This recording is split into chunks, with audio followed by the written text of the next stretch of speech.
the meeting to order. Can everyone please rise for the pledge and remain standing for the moment of silence? Pledge allegiance to the flag of the United States of America and to the republic for which it stands, one nation, under God, indivisible, with liberty and justice for all. Have a moment of silence for our military and first responders who've given the ultimate sacrifice.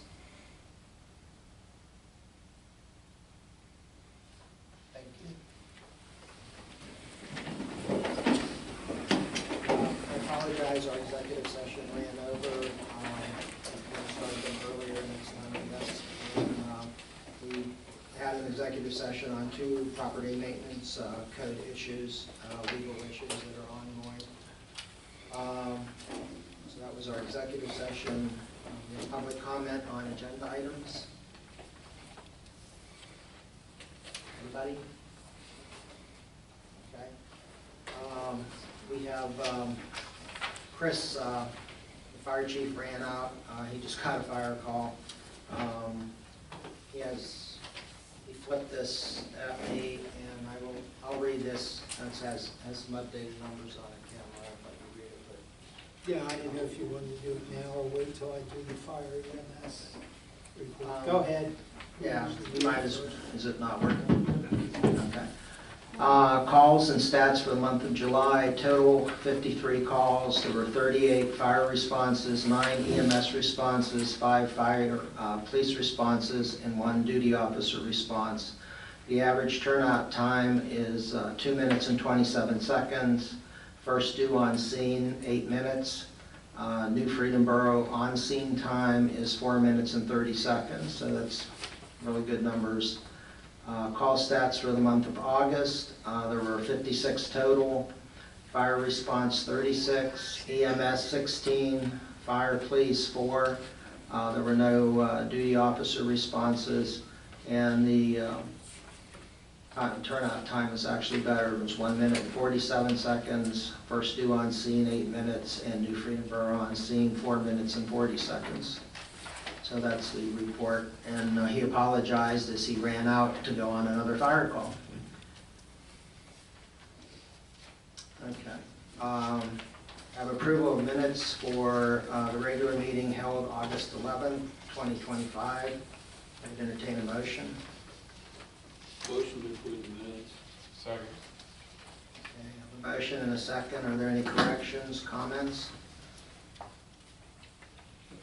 All in favor? Aye. Opposed? My vote is aye. We don't have a treasurer's report due to force down primarily, right? So we will get that, and we will have to approve the August report next month. Paul Smith Library, request for statement clarification. What has happened in the last 30 days with Paul Smith? Basically, Buck Buchanan, who's kind of leading the charge on this, has requested a meeting with the county commissioners. That meeting is going to be on Wednesday.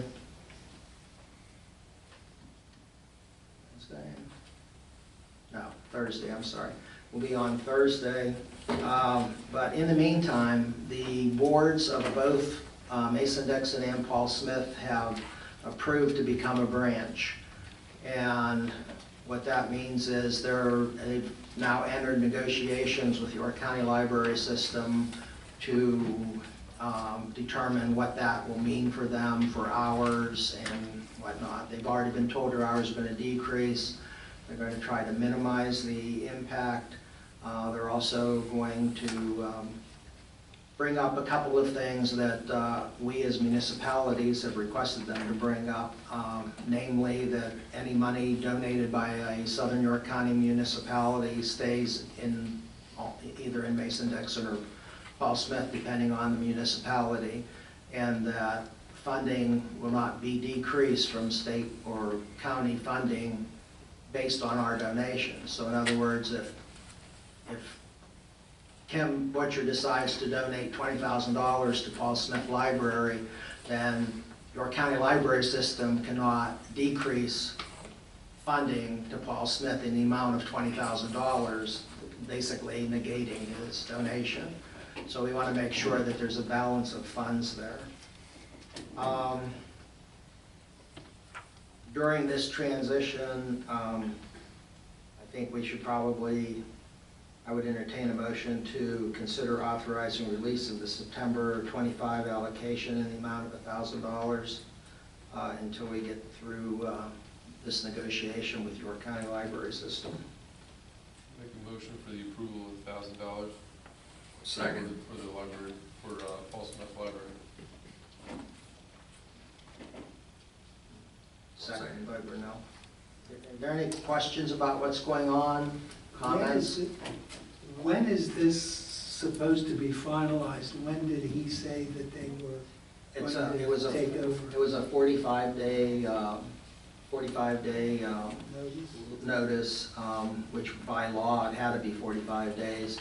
They've given the libraries until the end of December to negotiate. So even though it's longer than 45 days, they gave them that period of time. So this should be resolved by the end of the year. So we're sure that our $1,000 will go, because I remember Currently- something about, Currently it will.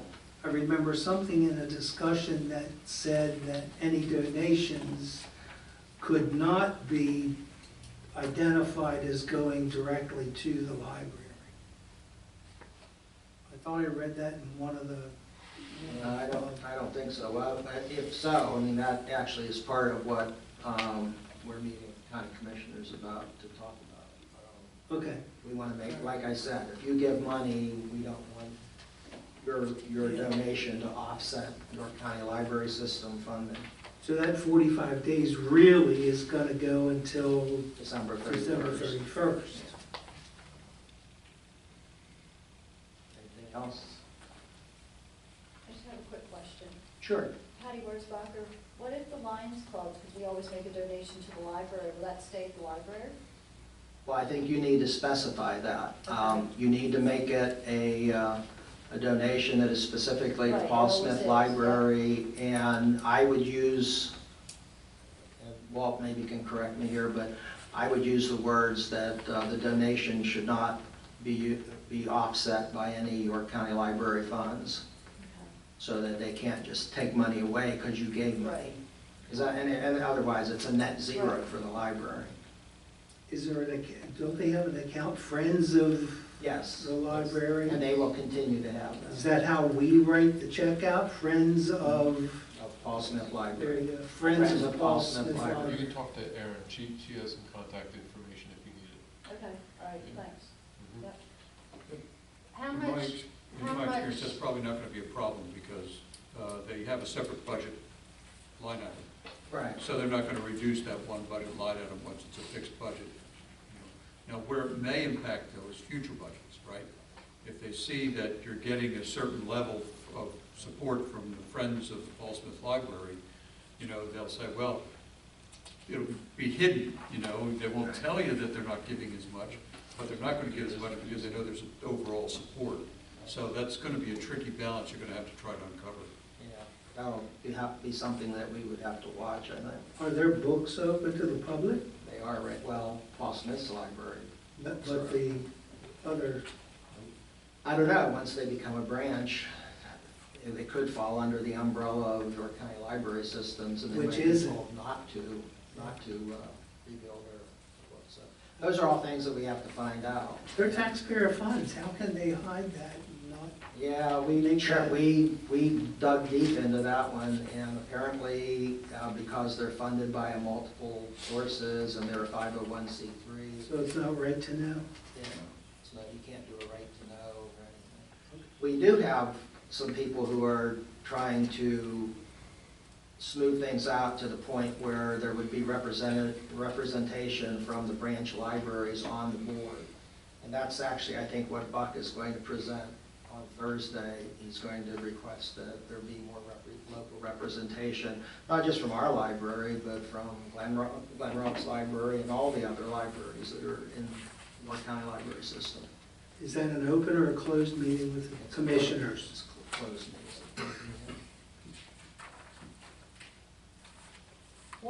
how much is Paul Smith Library gonna have to pay them a month to be a member? Well, it's not really, it doesn't really work that way. They don't actually pay them anything. In fact, they pay Paul Smith Library. They're going to be getting funding from state and local. So it's not really a matter of paying. It's more a concern that York County Library System will reduce the hours and the funding to the libraries and use that elsewhere in the system, like for Martin Library or for...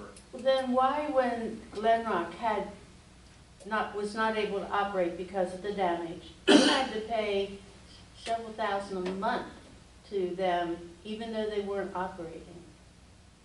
So I was under the impression that there is an ongoing money going to this organization. Is that not true?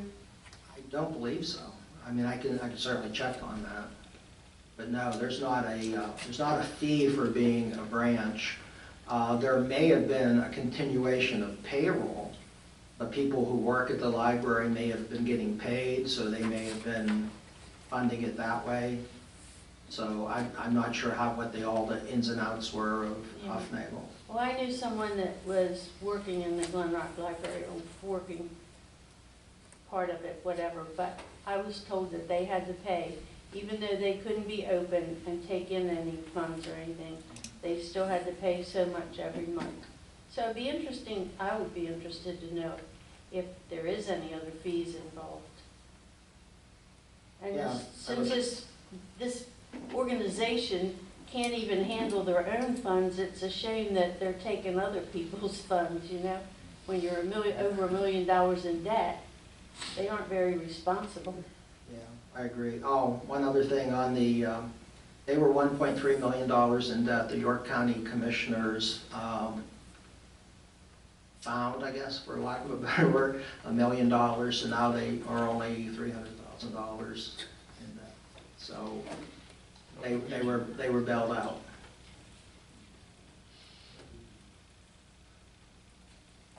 What? The county commissioners we elected bailed them out with $1 million, the 3 that have been refusing to meet.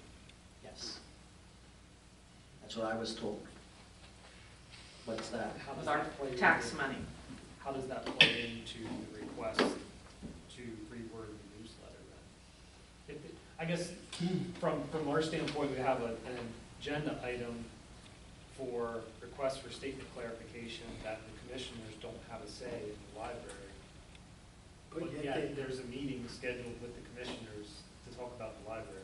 Yeah, well, let's take a vote on the authorizing the release, and then we can get back to that. I guess I should have brought that up. Where in my mind, that request for clarification has already gone away. I would not entertain anything to do with it. I don't think there's any need to clarify it. I think that they are trying, I mean, Distance. yeah, they're just trying to keep an arm's length away from this whole situation. They don't want to be pulled down. Anyway, all in favor to fund the $1,000? Just Yeah. Sorry. Yeah, we had a motion and a, all in favor? Aye. Opposed? My vote is aye. Request for statement clarification. I think given where we are, I don't think there's any requirement to make a statement of clarification. The only thing that we actually said in the statement was that, The only thing that was said is that anyone interested should contact the commissioners. yeah, and I think that is still a true statement. I But think, I think that you should reply with that. I think you should reply and say that the council considered the request, but found that the statement in the newsletter was accurate as written. yeah, I concur. Don't you want to take a motion on that? Yeah. Don't need to? Well, I would think about it, absolutely. I would get it. It's All Put right. it in the minutes. Put it- Show the council behind it, absolutely. All right, then I make a motion that our response to the Commissioners be that we feel that the statement is correct as written.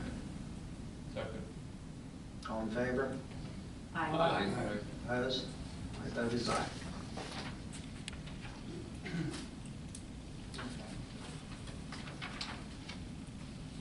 Any other solar energy facilities, decommissioning bond requirements? Consider advertising an ordinance amending Chapter 225 to define solar energy facilities and require a decommissioning bond. This is something we've been talking about the last few times. I would entertain a motion.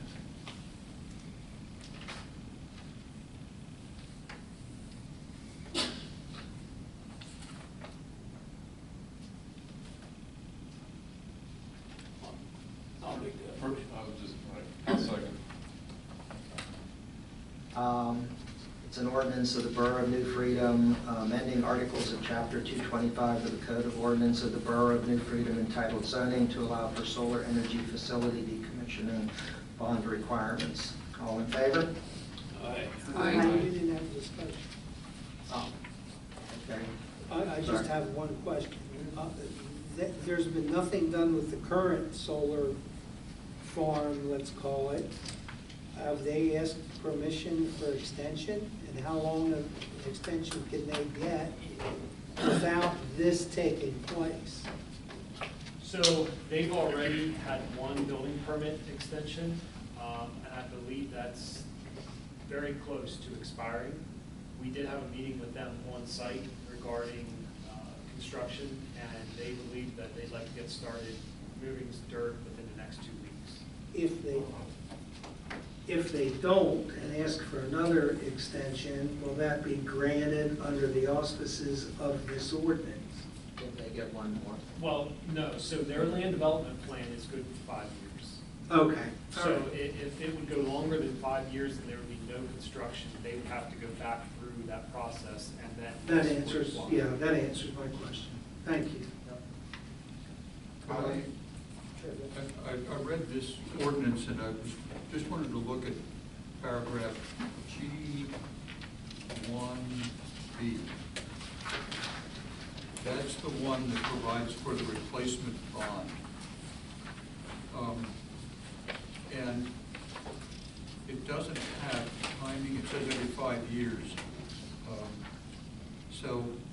But my thought is that there should be an enforcement mechanism that says that if they don't replace the bond, that you can call the bond that you have. Oh, that's good. So that, because I don't know what the life of these owners is, that type of thing, but, so that way then if, Well, I brought this up to make sure. yeah, that's right, so that way at least you get that money.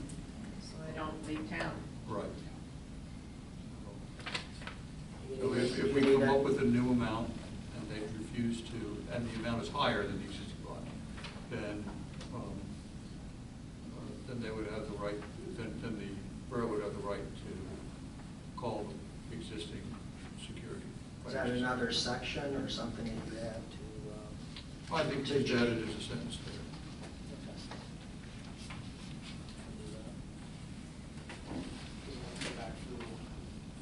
Is that just a minor amendment? I don't think that's because of any I mean, is this a zoning? So we're going to have, I mean, it already went to the county, went to our planning commission, first planning commission. Yeah, I don't think that that's significant enough, but you can ask them. But, and then if necessary, if it would involve that, I wouldn't delay this. I would go ahead with it. And then just next time you're doing something with zoning, with your comprehensive plan or something, you would put that in as another amendment. But, Okay. just keep this one going, you know what I mean? Okay. If you can, if no one would object, if you contact county planning and they say, yeah, you gotta run it through, then don't. We'll just, won't amend it. But I object. I think that you should finish the document and provide a finished product to the person using our property, instead of trying to slide it through on some additional ordinance later this year, next year, the year after that, or whenever you feel like getting around to it, if ever. Stop rushing paperwork.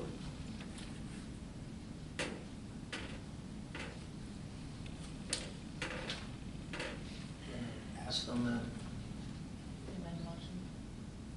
we still, I think we still have the Amend the motion. motion. Amend it, yeah. Ask them to Yeah. do it. Want to amend your motion? Well, somebody else could amend the motion too.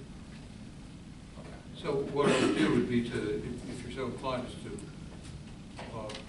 move this forward either way, and then whichever they decide. Go over the verbiage again one more time.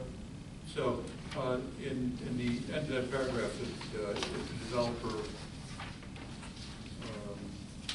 what is it, if the SEF owner fails to supply, what do they call it?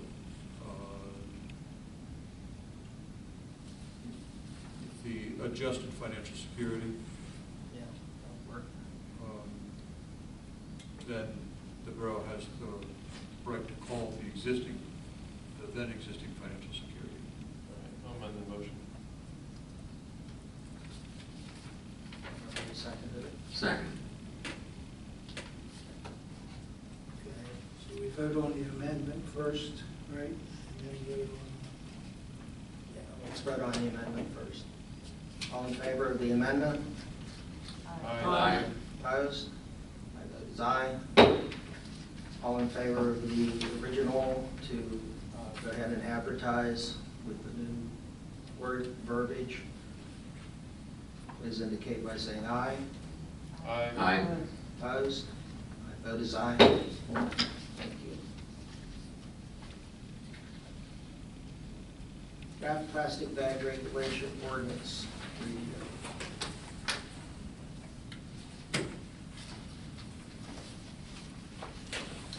This is an ordinance, well, I'll read the short thing. It's to add a new chapter titled Plastic Bag Regulations to regulate the distribution and use of single-use plastic carry-out bags, to add findings, definitions, requirements, enforcement penalties, and exemptions relating to the distribution and use of single-use plastic carry-out bags.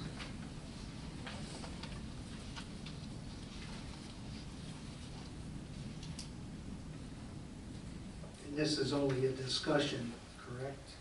I need a motion to start the discussion now. Well, it's, We're not- there is, Yeah. we're just talking about it. Personally, I would be opposed from a standpoint of, I don't see where there currently is a problem in New Freedom. We're not a Pittsburgh, we're not a Philadelphia area where people just throw stuff in the streets. I really think that it could be a, what do we call it in here, where you can get a variance, an exemption. You know, commercial establishment could be exempt. I think this would be extremely difficult for businesses that we're trying to help in our borough, for them to have to replace plastic bags with a paid 10-cent per paper bag. I think it's just, for a small borough like us, I just don't think there's a necessity to even consider something of this nature. Like I said, if we were at Pittsburgh, we looked and, you know, today I asked Andrew, and mostly large municipalities may have this. I know Maryland State did pass it.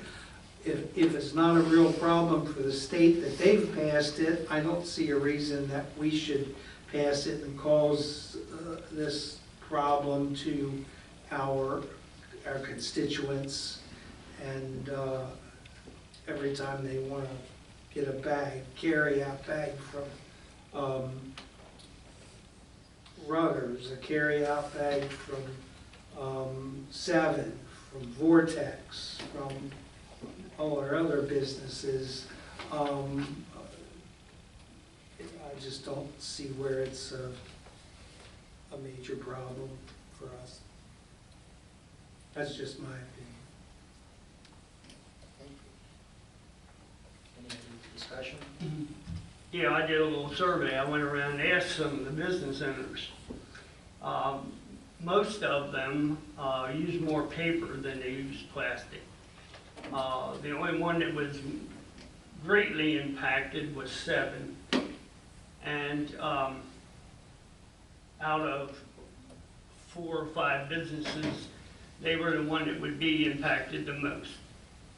My problem is not with how many plastic bags they use. My problem is government telling me that I can't use them. And that's what I have against it, because 2 months from now, what are they gonna tell me I can't use them? Well, gotta get it Rudders, everything they sell carry-out Yeah, I didn't use the runners. is in a plastic bag. Right, I know right, everything's a so they would plastic. be impacted too. And you figure they've got millions of those in a warehouse. Now they're gonna have to go get a paper supply and pass that on to the consumer. It's just, Maybe paper straws will be on here next, and you know how much we love those.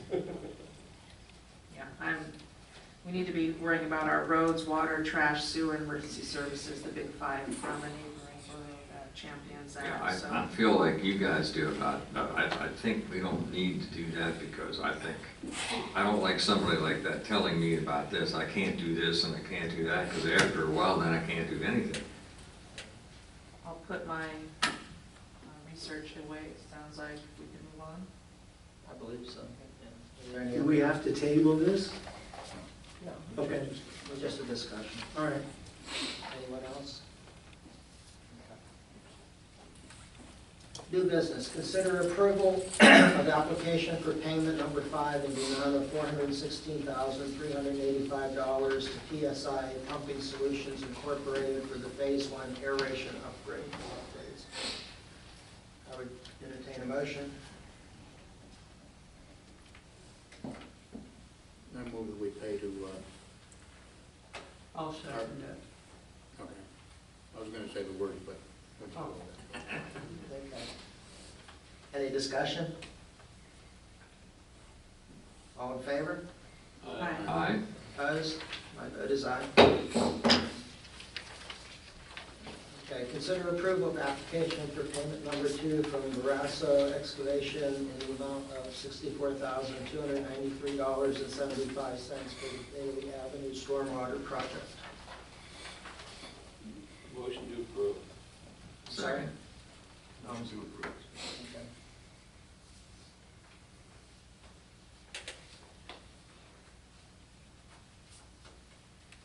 Burnell seconded. Oh, Burnell second, I'm sorry. I have to turn my hearing aids up again. It's all right. Okay. Any discussion? Does this close it out, or is there No. more to it? Line number 9 there, the balance to finish is 99,000. Oh, okay, so it'd be like 30-something thousand. Well, they'll probably do, I would say at least 2 more. They'll probably do a larger pay app and then a final pay app. We'll hold the retainage based on the contract and then release that at a later date. This is all per contract. All in favor? Aye. Aye. Opposed? My vote is aye. Okay. Consider approval of the minimum municipal obligation to the pension plan for 2026. The amount is $165,580.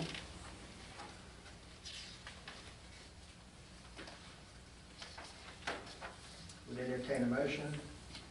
I'll make a motion that we do. Second. The motion is second. Is there any discussion? All in favor? Aye. Opposed? My vote is aye. Consider approval of a shelter agreement with York County Office of Emergency Management. This is to use the community center correct? Yes, I met with several members of the York administration, the chief, EMA. They are looking for a southern area where if there is an emergency that we can shelter. And there basically is nothing else but our community center. They looked at Grace Church, but there's minimum room with our the size of the community center would be ideal, not only for our residents, but to possibly shelter and help railroad Shrewsbury, part of Shrewsbury Township. And they were very pleased with our facilities. We have a kitchen upstairs. We have discussed some other options with the other kitchen, but basically food could be brought in, if it was long-term, food could be brought in from, who is it? Meals on Wheels? No. FEMA? Well, Tasteful Occasions could help if they wanted to. They would ask them to be a part of this. At this point, they haven't. Right now, they're just asking for permission to sign a contract that they can use this. They would take care of all insurances. We would not be liable for anything. The other fact is that we have the generator, which some of the other locations that they had looked at do not have a generator. Well, that's the idea. If we have a major snowstorm and electric's out for a week, what are people going to do? Until, maybe they can get them to York to a hotel, or if, say, ours is out, Shrewsbury's isn't, we've got the hotel over in Shrewsbury that they could move them to. That's, what's the organization? Red Cross. Red Cross, until Red Cross could come in and help, and they would be a part of this. Do you have a question? So the force majeure that's in the We have, leases, there's 2 kitchens. In an emergency situation, it's life over everything. Oh, yeah, We would have yes. use of both of those kitchens. I discussed that with Andrew, and I wanted to bring it up with Walt too, but with force majeure, yes, if there was an emergency, and as mayor, I would declare a proclamation, and I would include that Okay. under the force majeure. Who is our facility representative going to be? Probably be me as mayor, because it would be an emergency. And I would sign a declaration of emergency. If that's how you're going to do it, I would suggest that you put in the office rather than the person. So Yeah. it doesn't have to be changed. Yeah, not that I want to name, I just want to know. No, that's a good who's the idea, intention. mayor. Yeah. Mayor New Freedom. It says the facility will handle custodial services. So while all these people are in there, we have to do the custodial services? Because we're the facility?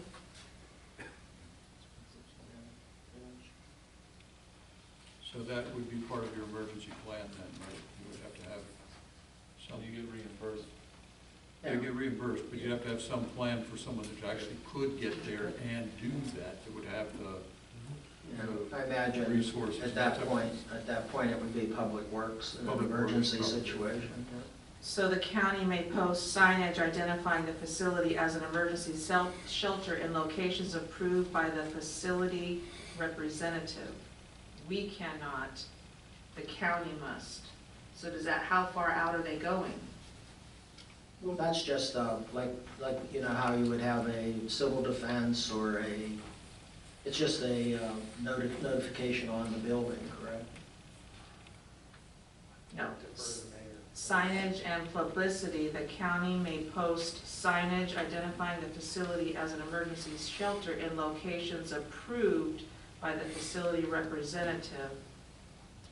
The Well, the owner and borough council is the facility representative, or the, the facility will not issue any press releases or other publicly regarding the shelter. All media inquiries publicly will be handled by the Office of Emergency Management. So does this mean just there's a sign outside saying, are they putting it out saying, everybody in 20 miles come here? they could. My, We are opening this, I'm sorry, Walt, go ahead. my experience with this is that, the Office of Emergency Management issues it at the time of, that the emergency is imminent. So that they would say, you know, go here, or at the time the emergency's occurred. So how do we make sure that we're just 2 square miles here? Maybe this is a disaster that's 15 miles. How do we make sure that our people are being cared for? Well, as it fills up, we keep track of how many, let's say, pick a number, let's say we're gonna take 180 people in our facility. As we click off the number, when it gets close to 180, then we would announce, and the facility manager would announce, we are now full, we are closed to further. And they only would have 45 of those people are our New Freedom people, and now all of our New Freedom people are left out? This is a Southern County-wide Well, I'm just trying to fall under asking. schema to help Shrewsbury Township, and us But with no priority. with priority. They have other areas, other churches that will take people, but they need to designate one that falls under their purview and has the square footage that we have, you know, like where they're playing pickleball, where we rent out the community center, that area. I'm sure we would get assistance from the senior center, because you're gonna have seniors perhaps Sure. that would come up, you know, that people are on oxygen. We have electrical, and they would all take care of that. Schema would take care of that with, in addition to, not us, but they could call FEMA in, they could call the Red Cross in. Are you suggesting a limit on non-resident? I don't know what I'm suggesting, but I'm just saying, if this is a 10-mile wide disaster, that, you know, what about our people? Right. I asked, It's a valid point, but I don't think we're gonna be checking driver's licenses at the door. no, I didn't say check driver, I'm just asking. Yeah. And I don't know, 5-6 months ago, I had asked about, do we have an updated list, if there is a disaster like this, for people who are on oxygen, they have some type of disability where they're not mobile? Is there a list that our emergency services could get to those homes to see? You know, maybe they don't have family, I mean, who knows? Andrew and I talked about this today. We have, under our EOP, we have facilities, and we also have a number of people that are listed that may require assistance. That's under our EOP. But is that updated? I mean, is it 10 years old? Is it a 5-year-old list? How current? Did you send that, a copy of the preview out? No, because they were still drafting. Okay, we're in the middle of drafting a final EOP, which we have to do every year, Emergency Operating Plan. So the EOP states, you know, a lot of what you're looking for. I think I was in the York Emergency Services class for elected officials, and I think they said There's another something one that in we there call that the police department should have a list. Was it the police or fire should have? Probably both. They have. They have it under the EOP. The same. It should be. I can check with Stan on that, but the EOP, the Emergency Operations Plan, is separate from the NARM, which is the Notification of Resource Manual. That's the That's our So- local. Yeah, Not that it has to be public, but the people Just that that. need to have it, the emergency services people that need to make sure these residents are okay. The bulk of that is under the EOP, and we just looked at it today. Now, that is mainly facilities. We discussed about how maybe we could, if there are other additional people, since we drafted this, and keep that under the norm, but how do you tell people or ask people? The newsletter, the Well, that's what we were website. discussing. Put it in the newsletter, please, under emergency circumstances. If you need assistance, let us know through the borough, and we will add those people to our EOP list. If your neighbor is, let your neighbor know that we need Yes. this Yes, information. that's one of the things that Andrew and I discussed today. So, but this is basically terms for being able to go with our local York EMA to establish the community center as an emergency platform, which we hope that we never have to use. 9B starts out, reasonable cost associated with custodial and food service staff if provided, but then it transitions to the county will reimburse for actual per hour wages incurred. So is it good, are they just gonna say, we're gonna give you reasonable, or is it gonna be actual? Because they use different words in two It's actually sentences. not a coherent paragraph. No, and then you talk about borough employees coming up, and great, but then it says here, no overtime.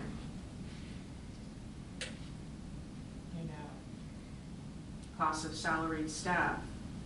Is this negotiable? Can this be worked?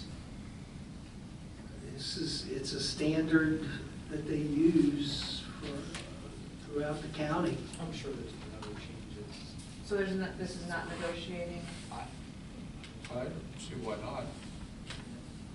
I would ask, because, I don't mind the salaried staff so much, but the overtime, if you're in an emergency, I think anybody involved in helping, assisting people is going to be on overtime. Who's going to go home And if you're at not 5 o'clock? It's going to be by the end of the week. Which is completely opposite than most of your emergency reimbursement programs. They pay once you hit overtime. So when you have a snow emergency, you're not getting paid for that first 40 Right. hours. You're getting Yeah. paid for that employee once they Overtime. hit overtime. So that's completely, I think it would have to go to PEMA for those additional funds. Now, I can go back to them and inquire as to that, if you have that or any other Well, since this is a consideration. county thing, though, it might actually be by. A standard contract. And in B, if you're using the word reasonable, there's not going to be a reasonable cost in That's what I'm that saying. setting, It should be actual. Yeah, if know? we're providing it, it's on them to, we're not gonna be ordering filet and lobster, but, I think that if there has to be a risk of financial loss, it has to be on the county, not the borough. Well, that, and then like in 11, the county of York shall defend, hold harmless, and indemnify the owner against any legal liability. But you jump down 3 lines, facilities shall defend and hold harmless and indemnify the county against any legal liability, including reasonable attorney's fees, bodily injury, death. What happens if somebody dies? They're not responsible? Well, the indemnification provision provides that we indemnify the county and the county indemnifies us.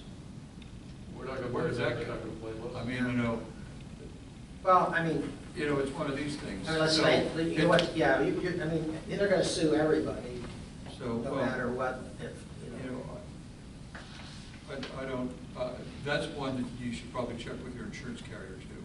Can you check that, Because- Andrew? Yeah, because your insurer, your general liability insurer for the borough would be responsible for that. So we have to make sure that if we're going to indemnify anybody, that we're insured for it. And, you know, I don't know why,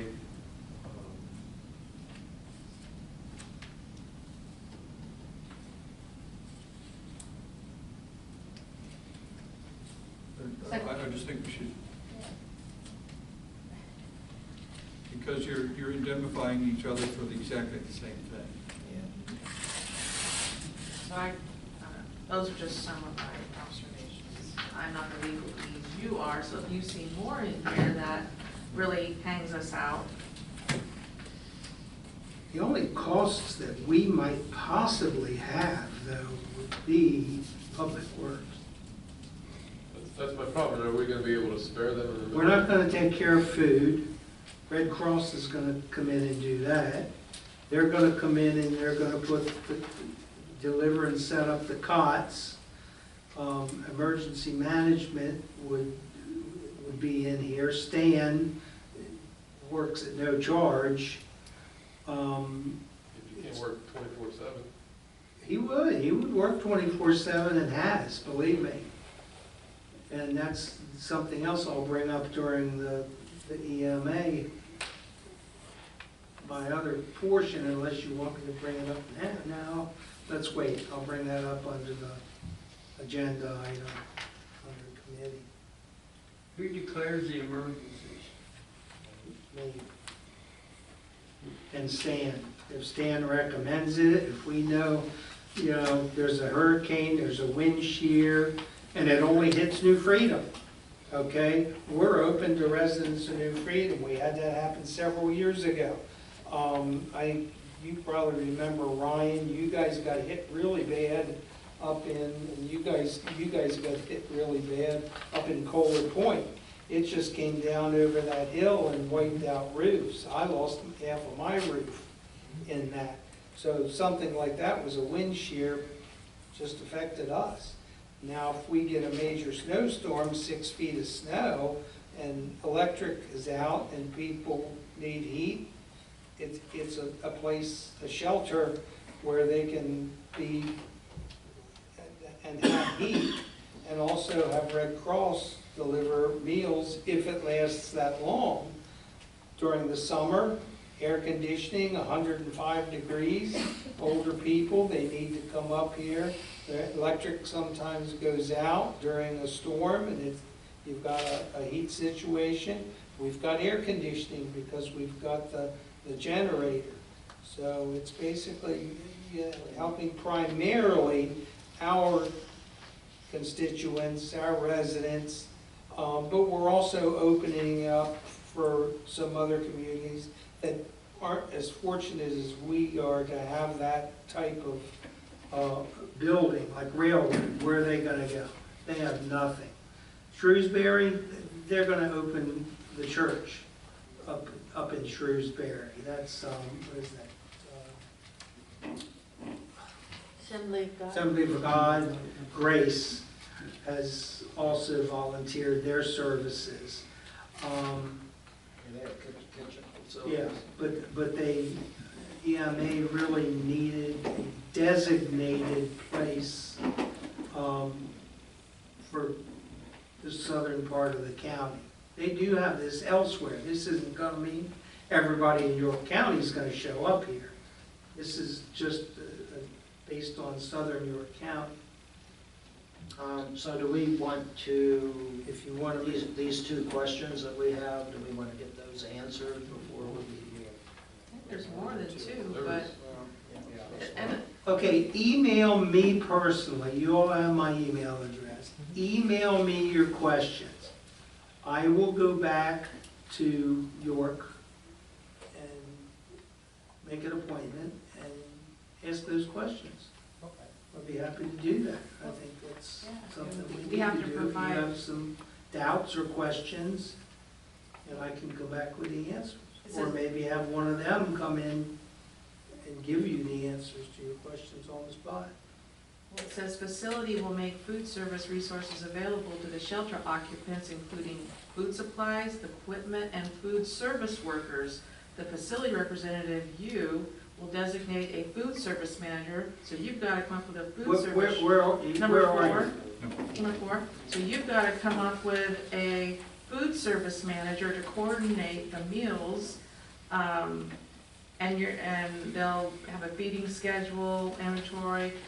But then it says, if the facility does not have food service resources available, the county will coordinate food service for the shelters. Why don't you take everything out above that? The county's gonna provide. Like, It is a lot of back and forth. I don't, I don't know. I thought we had some kind of agreement already. I can remember years ago when TMI and all that was happening, that they had to come up with a plan that we were within that radius to take people like from over on Delta, to get them away from the reactors and all that. I thought that was still in effect. I mean, I know in the fire company, we were involved. Yeah, that was within 10 miles of TMI. Yeah, but they were still gonna bring people to New Freedom. Yeah, I think this just formalizes, I mean, obviously, if an emergency occurred, we would take in whomever, and we would do the best we can. We would provide what food we had. I mean, food's gonna run out pretty quickly. I mean, probably got a couple days. You know, Well, like I said, Red Cross would bring in food but, yeah, well, I'm sure, and it's saying that they will. immediately, along If with you run- cots if you run or... out, they're gonna start bringing stuff, so, yeah. Last year we did it, and we were set up a day ahead of time before the emergency ever happened. Now, nobody took advantage of it. I think that was due to the heat, if I recall correctly. But it was for people that maybe are on oxygen, and it was basically the same thing, only not under the auspices of York County EMA. That was just something we did on our own. Well, if you have to come up with the food service workers. I don't think I think food service, though, would be the Red Cross. They would be the facility. Shouldn't that be called out then? Well, It is- I got that it started says- to make sure it is. The facility will make food service resources available to the shelter occupants to include food supplies, equipment, and food service workers. But that's So- qualified with the, if such resources exist and are available. So, you know, I think what they're talking about is, you know, if we have those resources, or if we can get them.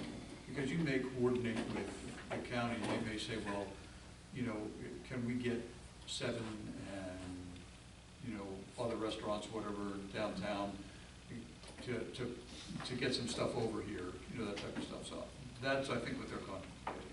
They're trying to see if you can put together a plan that would maximize the amount of resources, as opposed to saying, well, our only responsibility is to open the shelter up. And I think what they're saying is, but if you can get your community involved and help us with additional things, that would be great. Shouldn't that be figured out before the disaster? Well, yeah, I think that's what they're saying. They want you to be thinking about these things now. That's why they put it in here. So you can say, okay, well, now we have this. What resources would we have to provide food if, you know, there's no way to get Red Cross food in here? Or, you know, that type of thing. Kim, if you went and talked to Hernandez's, what's your background? Anyway, and appointed them, you know, and asked them if during an emergency, they would be the food service providers, and that the Red Cross would probably be bringing in Right. food, and they could prepare it and be the, you know. And we I had mean, they discussed might- that they might do that. and making an appointment with Yeah. them, bringing one of the representatives of EMA along to support Absolutely, yeah, I mean, and Us again, now they we asked set- setting it up ahead of time, so you knew where you were gonna go and who you were gonna call. Well, I guess I need to remind you too, this is a blanket contract, but this usually goes out to schools. Schools normally are the basis for EMA. If during school there's an emergency and the kids are all in school, they're not gonna let a whole bunch of people that they don't know into that school unless it's a weekend. Now, if it's a weekend, they might designate people to go over to Susquehanna. During the week, if kids are still in the school, there's an emergency, the kids have to stay there, they're not gonna let anybody else in, it's gonna be a lockdown situation. So they're looking for alternatives to something like that happening. Don't they already have something set up with the schools, because that is a. They do, but not while they're in school. Sure, and yeah. You know, because you never know what you're gonna get or what could happen. They don't allow, you know, you gotta check into the office now, you know, and you can't even go get your kid. They get your kid and bring it down to the office. You can't get past the office. But why don't we go ahead and table this until next time, leave it on the agenda, and everybody review it, get your questions together, send them to Kim. Send them to me and I will get answers to it or bring one of them down and we'll go over it. But this is kind of an initial thing, and as I said, this is a standard that they use. I'm sure it can be changed or explained, because I know there are certain things, you know, where PEMA would enter in afterwards. It's kind of like a snow emergency. If he has to go out and all our equipment breaks down and he has to go out and rent equipment or subcontract during an emergency proclamation, we can do that. And then we could get PEMA to respond and possibly pay us back for that. This kind of would run under the same auspices of that type of condition. But I will wait. I would encourage you to please let me know your concerns, and I'll be We happy should to probably take that back. do that by next Monday. Yeah, Contact give me, Yeah. if you can give me a week. Yes, it's a great plan, it's just the borough needs to be covered. Yeah, Okay. The Southern York County Regional Comprehensive Plan, I thought, didn't York County Planning turn that back? They did, and there was another meeting held in August to review those changes. The consultant made those changes to the plan and updated a few things, so now they're looking to individual municipalities to authorize a public hearing in each one of the respective municipalities to move the plan forward. And is the intent of this to get the public input to see what else needs to be changed, or? It's just part of the process, yes, yes. Okay. Next item on the agenda is, I'm sorry, I just needed to clarify it for me. Consider authorizing advertisement of a public hearing relating to adoption of the Southern York County Regional Comprehensive Plan.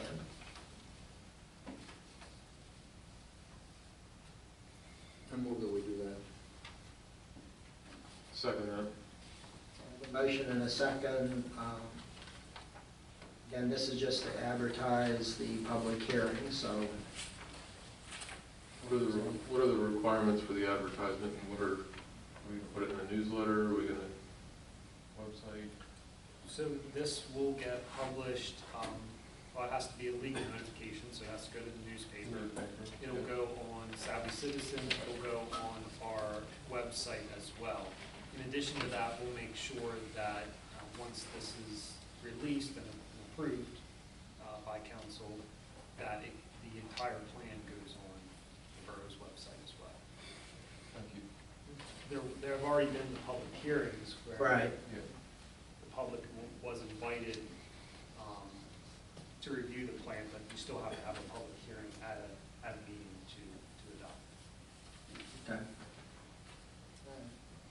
Discussion? All in favor? Aye. Opposed? No.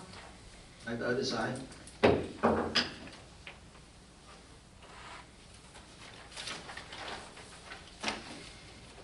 Mr. Solicitor. Okay. Since our last meeting, we served the notice of the Altieri taking on Altieri and on the other lien holders and so forth that were entitled to notice. So at this point, I need to send Andrew the notice form so he can send it by letter to the neighbors, for the neighboring properties so that they're aware of what's going on. That's just a notification, though, there's no approval, no... Correct, that's just telling them that that the borough is now the owner of those lots.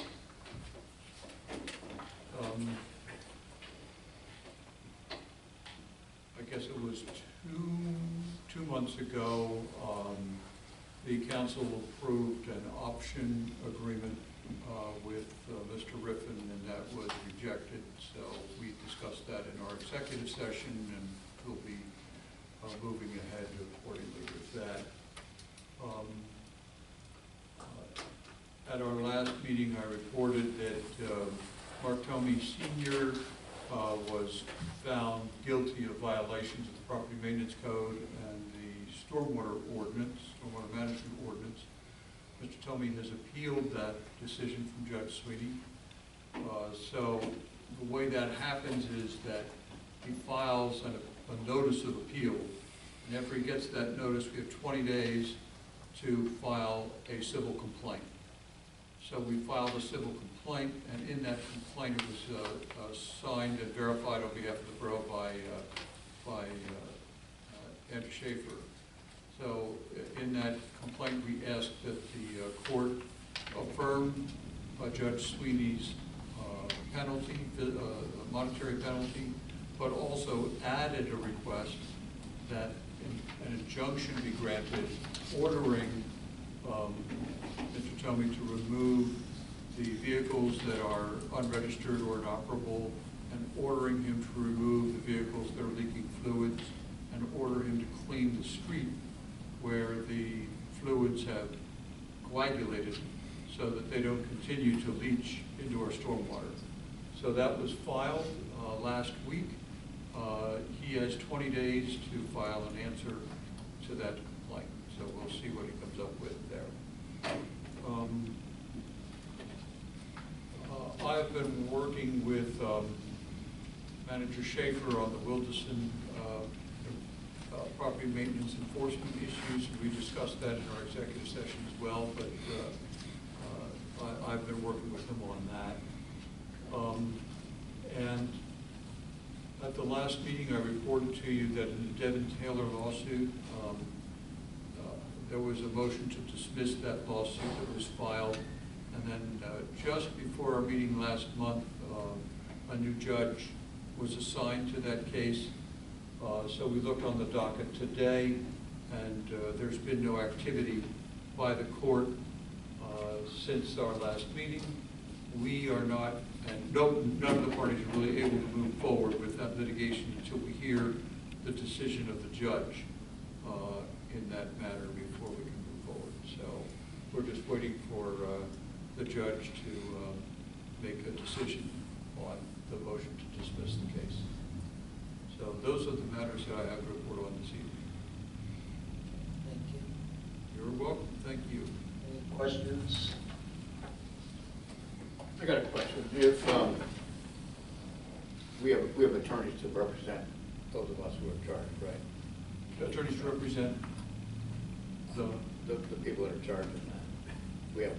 Yes. attorney. Yeah, you mean in the Devin Taylor suit? Yes. Okay. Yeah, we are all insured through the borough's insurance policy. So the insurer has assigned counsel to represent all of us. So there's nothing that we need to do when you're not paying me, for example, to defend against any of those claims. the insurance company is paying their attorney to do that. I just checked the docket to see if anything happened, so that you would know if anything happened. So the question I have is, in the event that we're not on the borough anymore, when, Oh, okay. Do we Now, lose once it? once the claim is made, that determines your insured status. okay, So your insured status would remain if you were to leave council for any reason.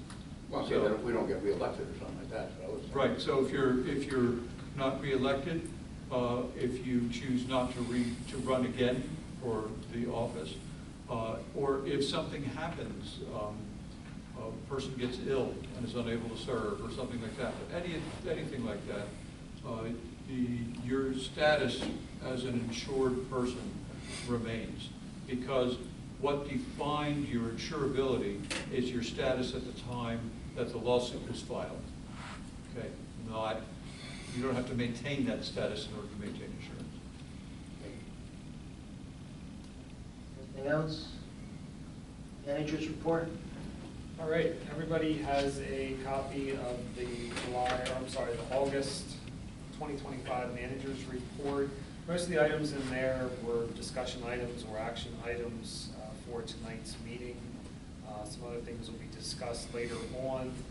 As we move into the end of August and into September, we're getting ready for the 2026 preliminary budget, and the calendar for the proposed dates on how we review that budget and adoption is also included in your packet tonight. So that first budget hearing, first budget meeting is scheduled for October 6th, with the second meeting to occur on November 3rd.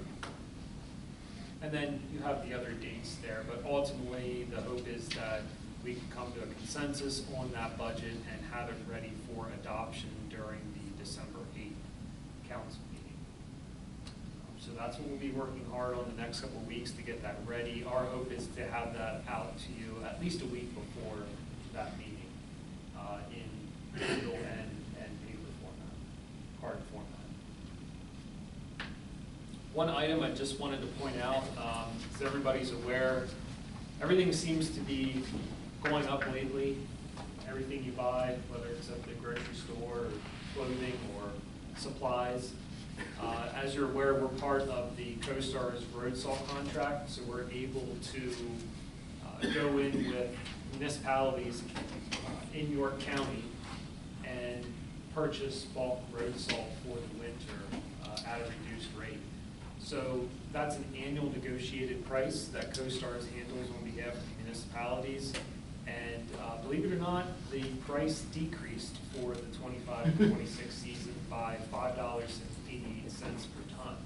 So it's not a huge, but when you're talking about 250 tons, it could potentially be a savings of around $1,000, a little over $1,000.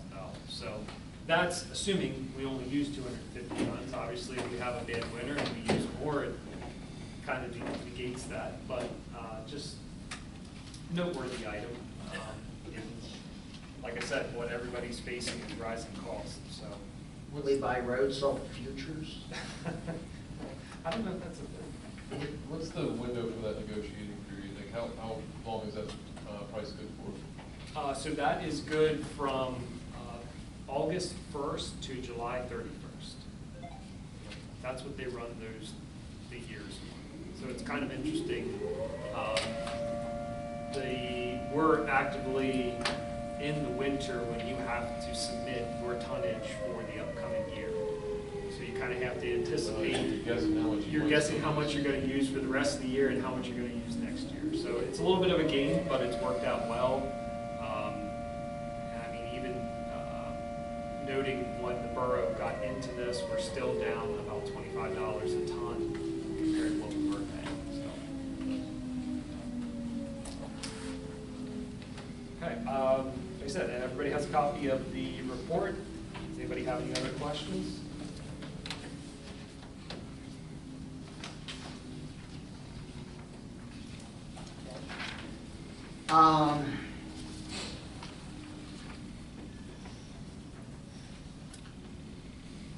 I hesitate to respond to Facebook.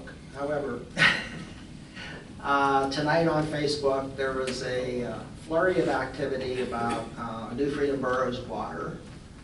And I checked with with Public Works, and I actually checked with Don and Jake. I apologize that he was just there and I talked to him. But, and we have never had a failed water test. And our water quality is, I think, I'm drinking it right now. So, I don't buy bottled water. I drink water right out of my refrigerator, out of a little spout thing that gets cold up magically through technology. So, if anyone sees that, and for the record, I want to make sure that the borough doesn't have any concerns about their water quality. I think it's Do you good. know that they were actually New Freedom Borough residents? A lot of people will just say New Freedom. Very And true. they have a New Yeah. Freedom address, which is just the postal code, not a New Freedom Borough, but probably Shrewsbury Township. Okay, well, that's probably true too, and it could Hamilton be. Overlook, I think Hamilton Overlook, I don't think they use our water, they use York water. They use your because York it's water, that Shrewsbury is correct. Township. And they could, half of them think they live in New Freedom. They sold the places, telling them, oh yeah, this is New Freedom, nice town. It's not New Freedom, it's Shrewsbury Township. Well, one of the comments was made by a New Freedom Borough resident. But, okay. That's here and there, but yeah, I think our water's good. Okay, but I agree with what Ryan said. A lot of times, Yeah. I'll see people on there and they're discussing New Freedom and this and that, and I'll go back and say, wait a minute, this is not New Freedom. This is not New Freedom trash. This is not New Freedom, water and sewer. You're dealing with 17349 and you're in Glen Rock. All right, thank you. Mr. Mayor, you are going to talk about the schema report? Did you have other things to add? Yeah, I was looking, did you print out the schema report? We I don't have a, We have it in our packet. yeah, I know, I can't find it, what's it look like?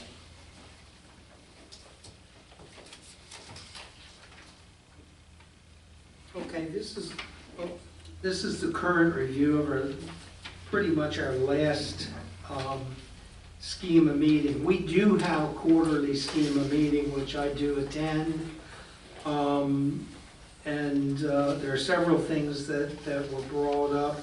I think a lot of this is self-explanatory. If you, does anyone have any questions about it? I know T-Mobile was out. We did have a major, I don't think you have those pictures. I have pictures of the actual rainfall that we got in that last major storm.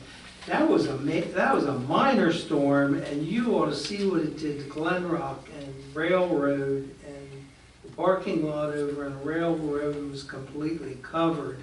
Glen Rock's got some work that they're gonna have to do if they wanna, let's say, stay sustainable, because I think I mentioned before, the way their, what do they call it, the mill race runs, it runs the opposite way of what it should. It goes this way, instead of this way.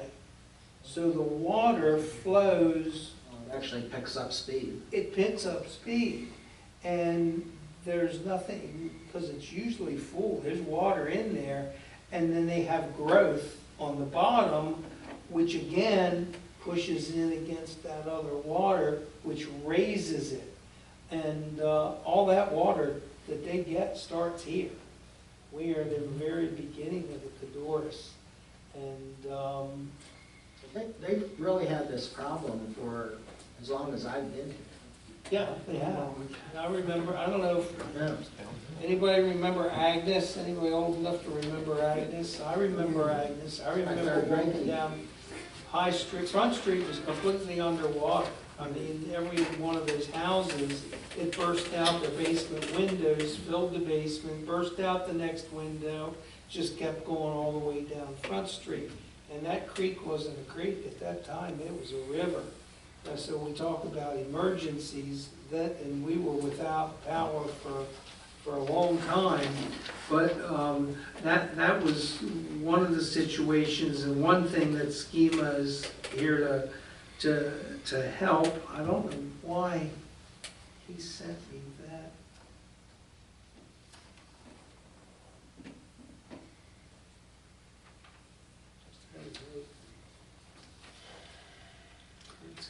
Current situation.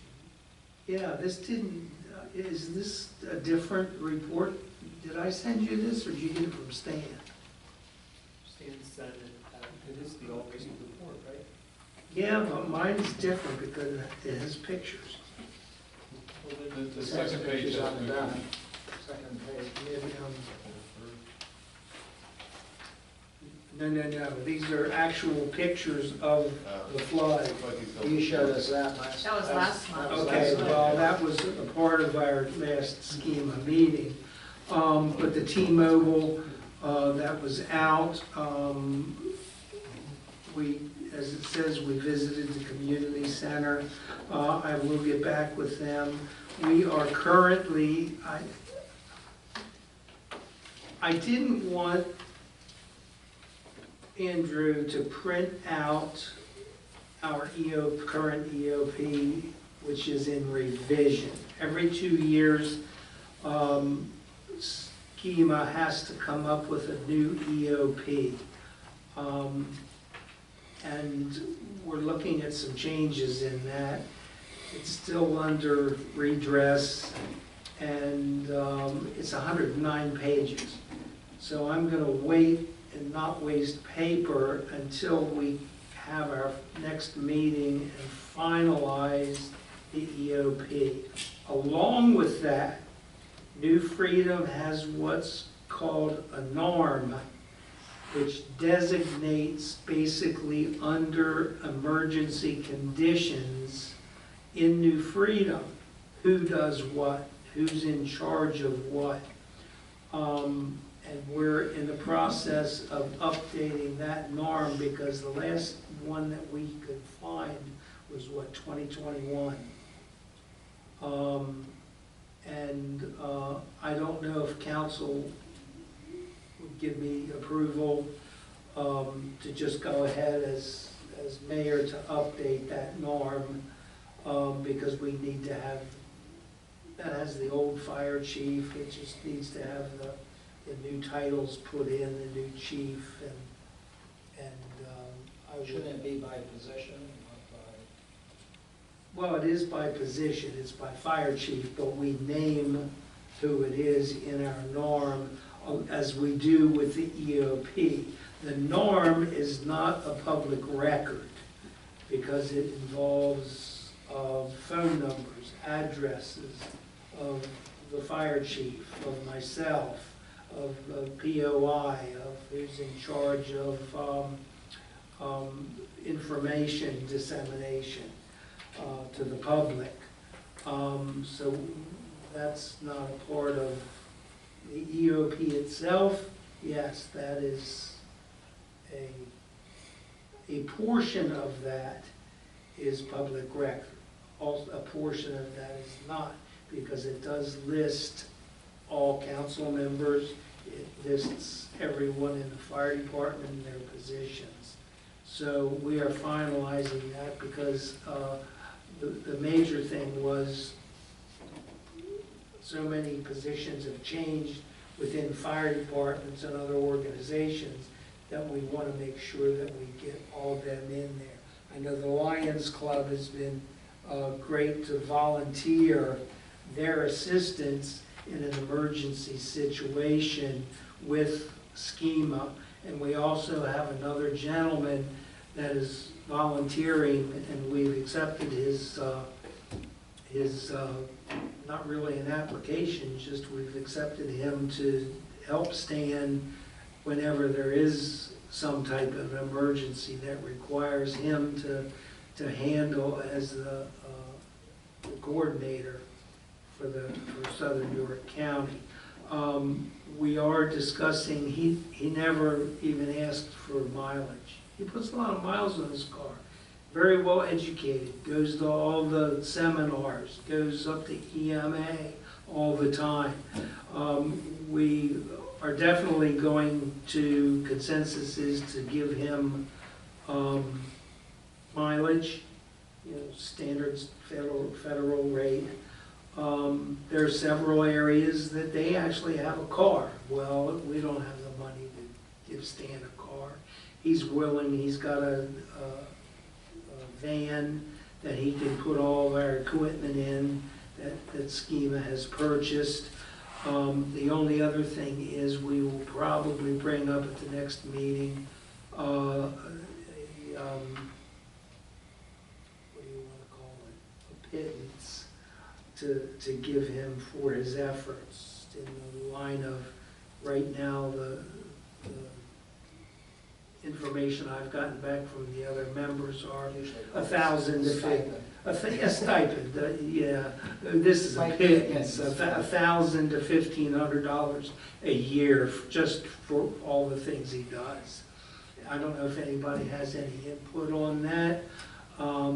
If not, I'm probably going to go ahead and recommend both of those, mileage and his pittance of $1,500 a year for all the work he does. That's pretty much, oh, the other thing we discussed is a lot of times we have problems with trees falling down on wires across the creek, and that blocks up, especially between New Freedom and Railroad. We found out legally, and you can correct me if I'm wrong, that tree that falls on a line and takes out the electric, that tree is the responsibility not of Med Ed to take care of and cut down and cut up. It's the responsibility of the property owner where the roots of the tree are established.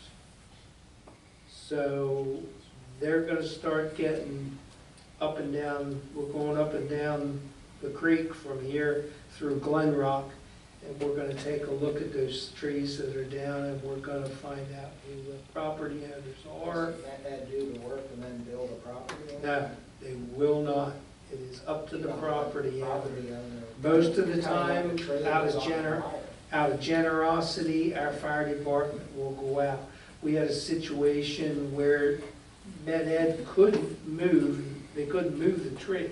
It was on top of the wires. They had to lift the tree off the wires, and they had to bring in and hire a special company with a special, I don't know what, it was like a claw that could get a hold of that tree and pull it off the wires before it took out all the wires. So, no, that is not up to Med Ed. That is up to the property owner. So we're checking that out. I don't have anything else really. Does anyone have any objections to mileage and donation? We need a motion for it? Can't do a motion. It's not on the agenda. Yeah, it's kind of up to Schema. We have the funds there, but Well, I if you have- still if you want have your- the funds, I still think want your input. I would Yeah, vote that's a yes to lot. that. Everybody okay with that? Okay. And I think the new guidelines for 1099 employee, it's no longer $600, it goes up to, Yeah, I forgot the new amount is. Eric, do you know? New amount for 1099? Okay. I thought it's a couple of, it's thousands. It's No, not. really? Yeah. Yeah. Was it $2,000? What's that sticking? Well, it used to be $600, but it's thousands now. We'll look into that. But, yeah, he does a lot. He does a lot. But that's pretty much all I have. But if there would be additional funds, that would come from Schema as part of the budget request that would be entertained in 2026. 2026. Right, right now, $2,000 in 2026. right now, we are sitting at around a little more than $5,000 in our schema account. We have not asked for donations, I don't think, since I've been on schema for the last 3 years. And I don't anticipate, maybe next year, we might ask for a little bit to cover that 1,000 or 1,500 we've given in. Any NEMS training updates from council? Anybody else? I got it on the website, I haven't done the course yet. Okay. Please take a look at that, take some time.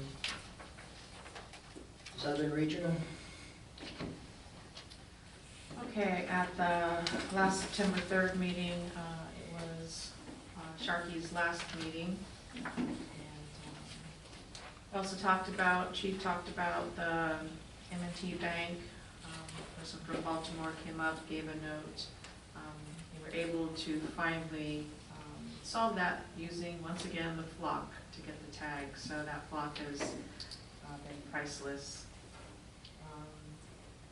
Officer Castile was instrumental in a search warrant here that happened in New Freedom. They were able to recover drugs and guns. There was a swatting case in Shrewsbury this last month, and I guess there were multiple ones. Same address from what I understand, and unfortunately it was a teen, and the situation has been resolved.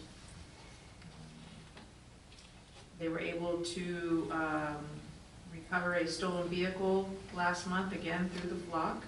So once again, we can get some more flocks going here. I'd like to see some down the trail in the CBS area. That would be very useful. How many of those do they have now? 2? 3. They're all down to the intersection of 83, right? They're in the Shrewsbury area. Yeah. The state had set up some time back a system called It's Safe to Say Something. And unfortunately, a student in Southern made a false report, and Officer Hansen put a considerable amount of time in that and was able to, this dated back to December of '23, so he was able to, it's an anonymous reporting system, and it was fraudulently reported that something had happened, and Officer Hansen was able to get that resolved. So that was, congratulations to him for that. In August of '25, Officer Hansen was involved in a medical emergency in New Freedom. He was able to get a pulse back, and he was able to save the man's life. So we have some amazing officers that work hard in our communities daily. Officer Waugh, I believe he raised $6,000 for his electric bike. Like within a week or something. He got it delivered this last week, and on his first day out was able to make a drug arrest in Shrewsbury. So just again, amazing officers that we have. Chief is in the drop program. He's going to be retiring here in a couple years, and he announced that he is mentoring Sergeant Teague to take his spot. He's been doing classes, and Sergeant Teague he went through a series, months of training in these classes, and he did absolutely outstanding, something like a 98%, 99%. Just, it was amazing. He says he learned a lot, and definitely amazing training, so congratulations to Sergeant T. There was an incident at Marjorie Goodfellow Park, I believe during the concerts. A lady was choking. I believe we have a letter here from her as a thank you to our community and emergency services. Our police, I believe men from the fire department ran down. The community came together, and she is well and recovering.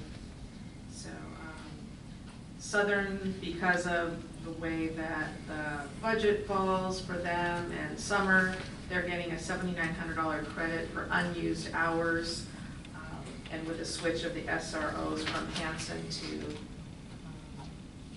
Sergeant Smuck.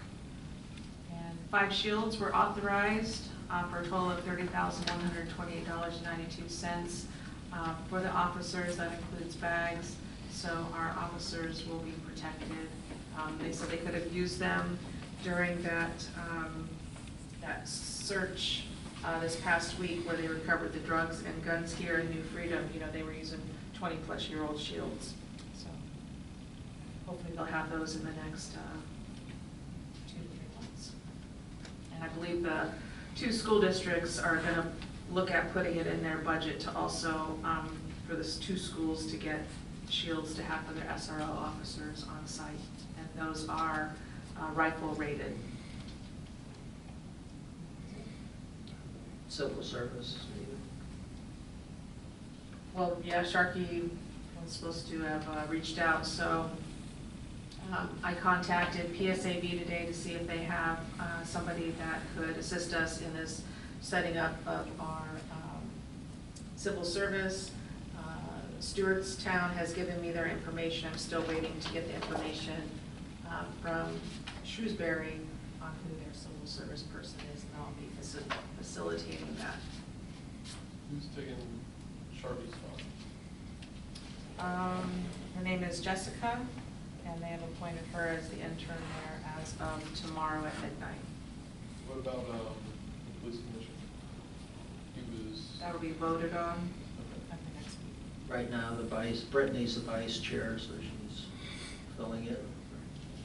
And Teague, does he have to be officially voted to the position? How does that work? You said he was being mentored. Yeah, I guess it was talked about, and I'm not sure that it's voted on through the commission. Yeah, I just didn't know. I think the commission would approve the appointment. Yeah, I think The it's commission. good. I'm just wondering how it works. Yeah, gave. Chief's been there. Isn't there a committee that would handle hiring?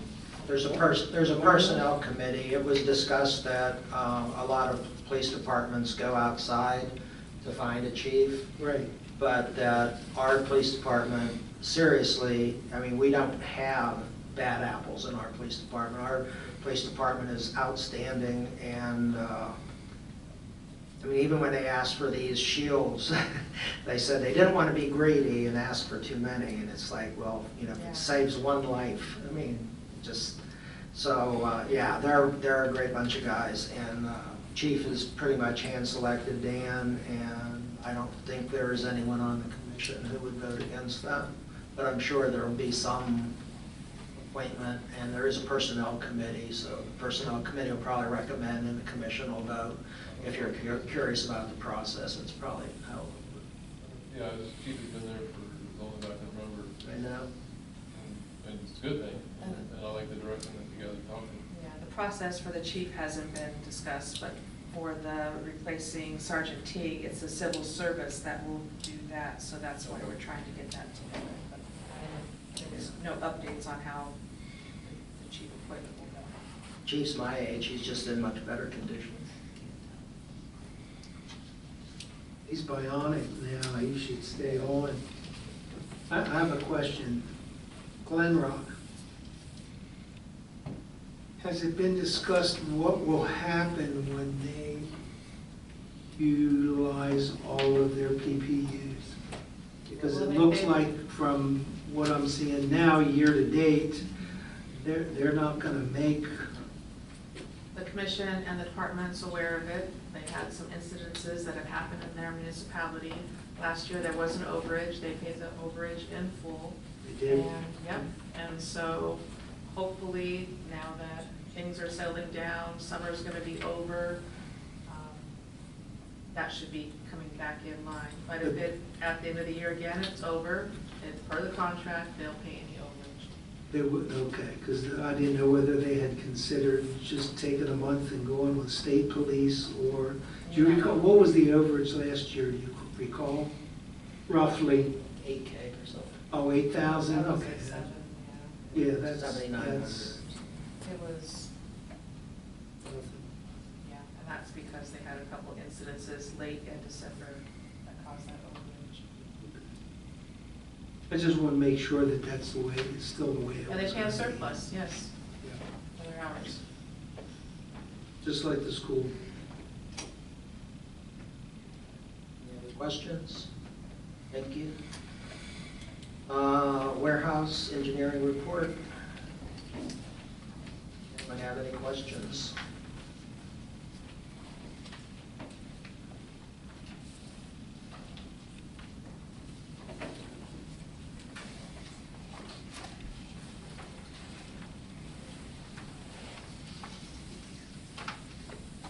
Error report.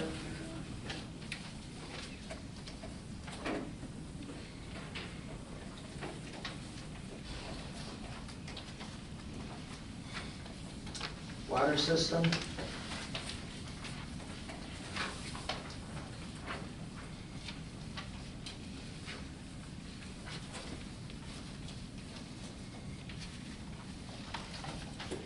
Wastewater. I just got a question, the second from the bottom, it says, the electric motor on the sewer mainline camera was replaced because it failed.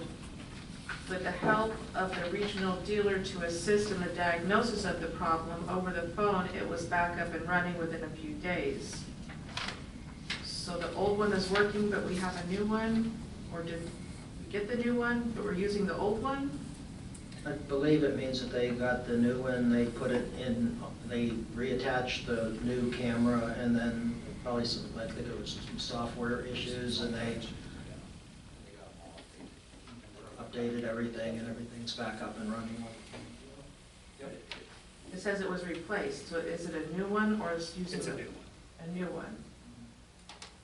It's a new one, and when they went to put it in, they had some issues. So the new one had issues, Just okay. syncing. Just up. software Made it issues. sound like they got the Yeah. old one running No. and had a new one, sorry. I see what you mean. Okay.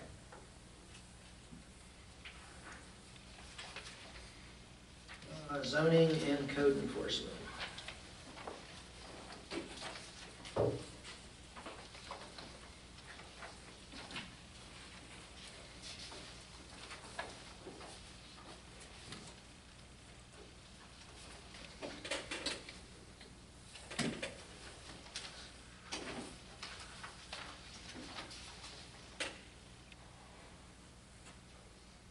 Do you have a report or you want questions? Questions, yeah? I wasn't sure. I really want to compliment zoning. I'm sure it was Andrew, and, because we talked earlier today, he's really going overboard, making sure that our zoning is up to date and really going out and making sure that people are aware and getting things done. If you look at this, all the overgrown trees and brush and roadways, you know, he got a hold of those people. They're all closed. Only a few of them are active. And I, for one, appreciate a lot of the ones that he did, because we were looking at accidents. I mean, we had trees and grass growing out a foot or two on the Singer, and I reported that to Andrew. He took care of it right away. It was to the point where if you had a car, they had to swerve to miss all the branches and the grass, and two cars really couldn't pass each other, and that's a wide road. So I do appreciate all the efforts that you've made in the last month. I know it's not easy, especially during the summer. I try to help out as much as I can and get out and ride the town and report back to Andrew. And I certainly would ask the rest of you, if you see something, what's that from? If you see something, say something. I think it's TSA. Is that TSA? If you see something, say something. I recommend highly that you do that. Thanks, Kim, that was good words. Case number ending in 024, list complaint. Says, under the description, illegal use.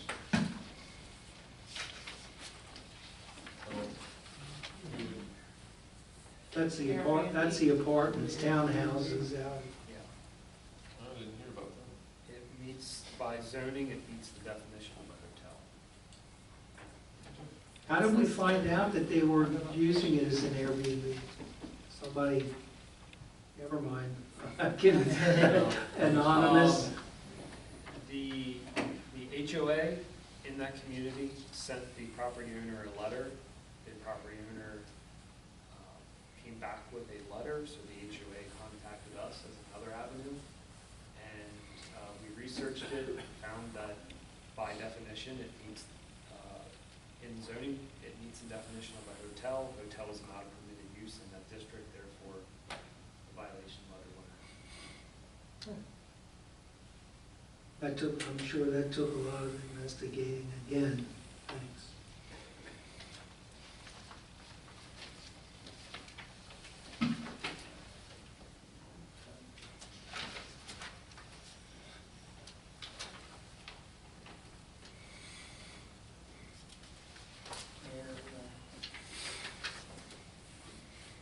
Recreation? Didn't have a meeting last month. There's no business to discuss. We also didn't have a quorum. At the last minute, I was not able to attend. Andrew, what was the total number of applicants? 78.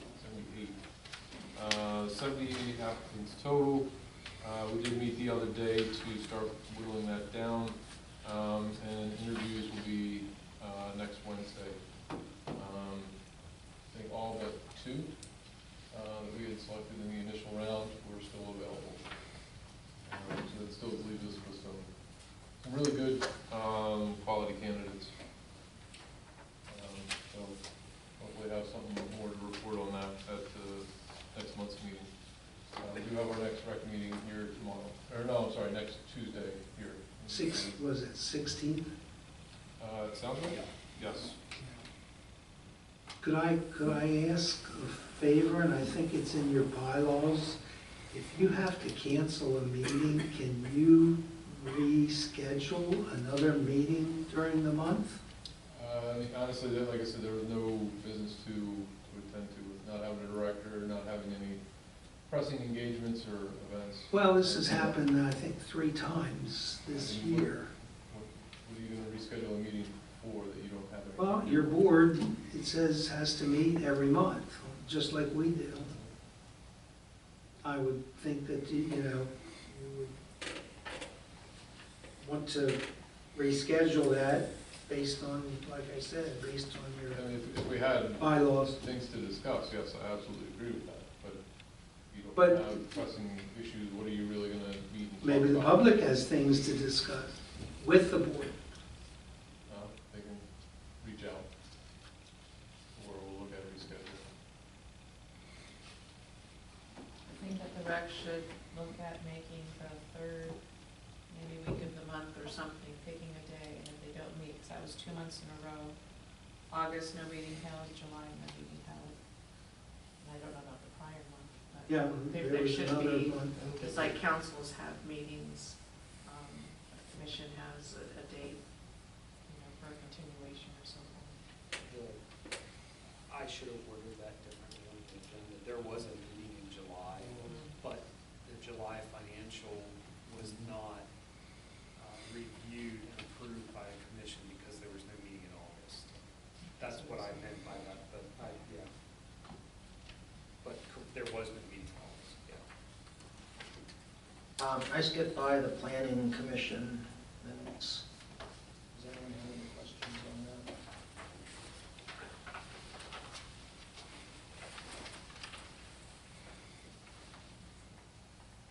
Which one was that? How far back? It was after the subdivision land development report. Just that I think that everything that's going through with, what is that, Burt Spaking? Yeah. And I'm very happy that we have another business coming to New Freedom, that went through both planning commission and zoning hearing board. I I would hope that we could make it easier. Oh, well, you're here. Well, congratulations, and we look forward to your opening. Please let us know. Make sure you let us know when it is. Maybe we can get it on our calendar, and maybe do it even, put a little information together, and maybe we can get it in our next newsletter, and do an interview. I've been asking, Do a business highlight. for business highlights, and I've asked Andrew to please do some highlights that maybe we could send in to, you all get the PSAB newsletter every month. I'd like to feature us with NCR and our downtown as a town of the month in there, which they do every month. I think we're well deserved of that. Yeah, it's cool. And if you need any help putting that together, Andrew, I'd be happy to do whatever I can. Will these recommendations come to us next month? Well, the only one that will come to council will be the land development for the church, and they are still working through a couple of those stormwater concerns that are noted in there. So once those are addressed and satisfied, then it will come to council for your review. Yeah. So Bert's can move forward.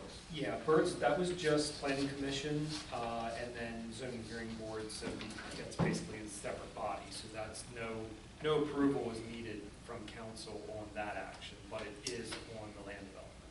And the neighbor didn't file any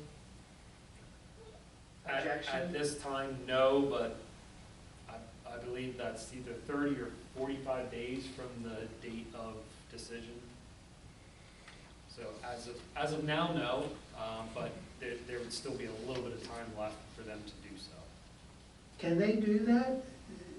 Any- I know the decision doesn't have to come down until 45 days, but I thought once the zoning approves it, it's approved. Yeah, there's still an appeal period. And it would appeal to whom? Someone would have to appeal to York County courts. Okay, York County Yeah, Court. Yeah. Okay, that was kind of what I was getting at, Yeah. if somebody does appeal it. And that's with any case, any zoning hearing board case. We already talked about the solar.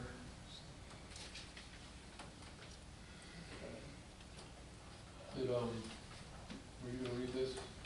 Well, actually, Erica had mentioned it in the police report, but I can read it into the, for people on YouTube. But this was from Donna Peeler. She was a choking victim, and heartfelt thank you to my community. Last Saturday, August 16th, while at New Freedom Park, I experienced a life-threatening choking incident. In those terrifying moments, strangers I may never know rushed to my aid without hesitation. Your quick action, compassion, and willingness to help saved me, and I will be forever grateful. I also want to extend my deepest thanks to the New Freedom Fire Department, EMTs. Your professionalism, calm presence, and kindness turned a frightening situation into one of safety and reassurance. Your service to our community is extraordinary, and I'm profoundly thankful for your care. I also want to thank my Grace Fellowship Church family for their prayers, and above all, give thanks to God for his help in my healing and recovery. To everyone who helped me that day, please know that I am deeply, deeply grateful. Our town is full of everyday heroes. We are a stronger community because of people like you, and I'm blessed to be part of it. With heartfelt appreciation, Donna Peeler. It was scary. It really was. It was very scary, and in fact, people were so quick to help that a lot of people didn't even know what was going on until people were already helping. Yeah. The EMS, or the fire, I don't know if I want to call it the truck, but the pickup truck, somebody was down. Paramedic chase truck. No, it wasn't the chase truck, it was their pickup truck that they have. Oh, okay.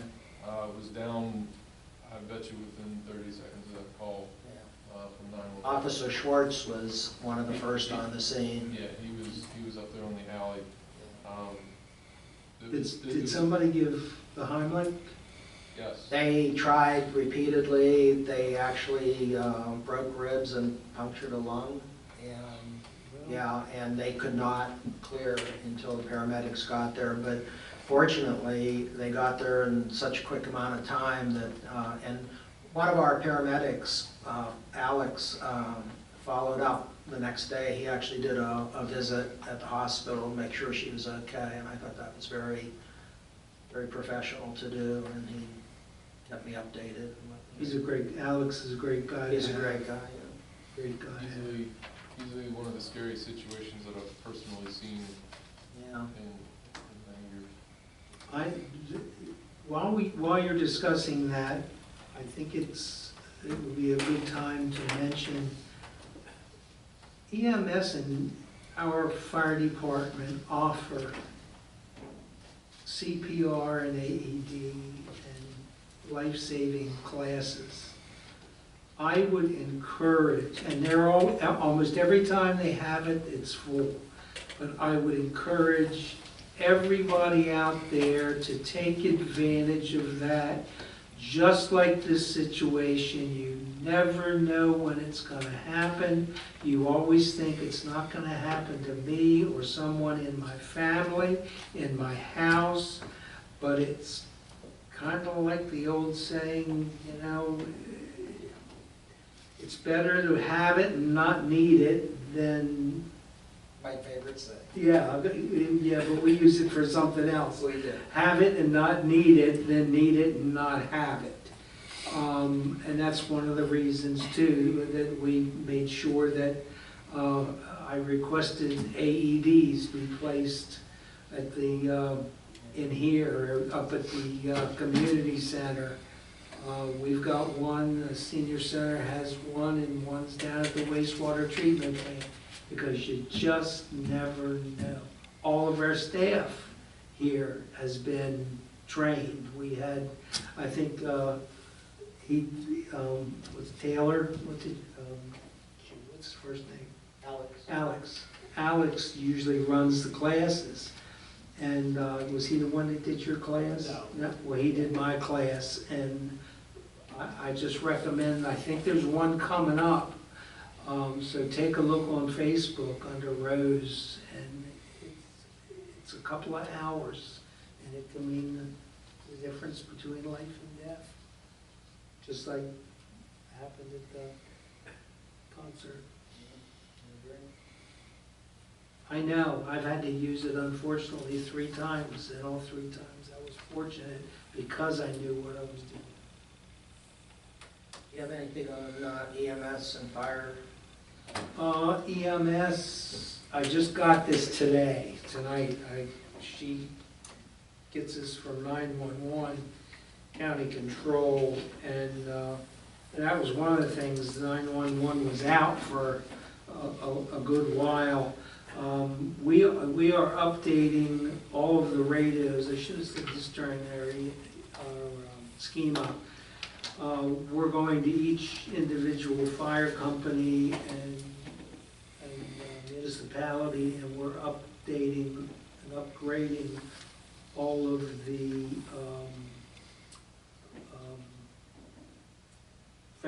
phones and our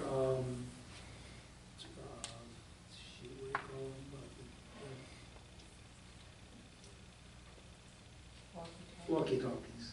They're not walkie-talkies, but they're like that. We're updating all of those so that we have every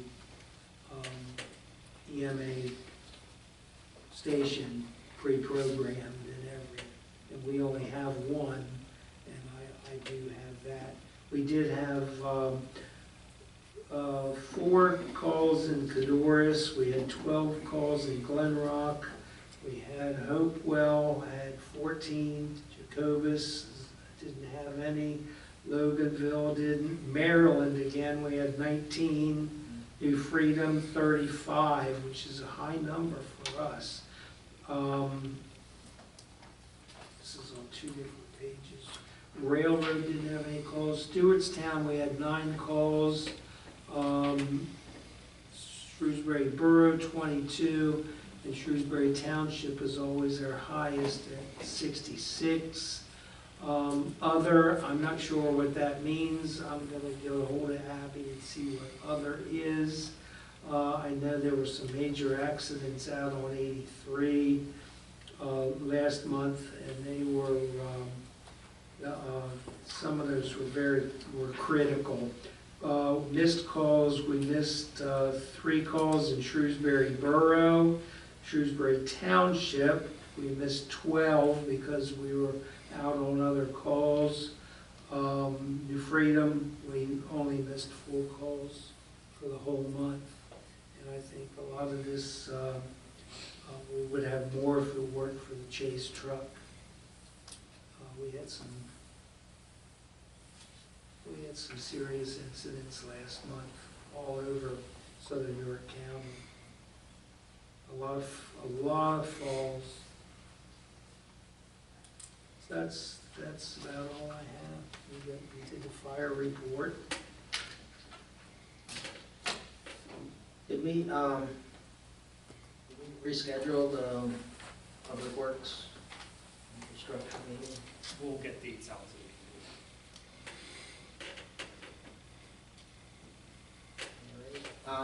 There is a York County Boroughs Association meeting, September 25th. There's a thing in your packet, it's $20. And there are a form for service awards for York County Boroughs Association. And that's also in your packet.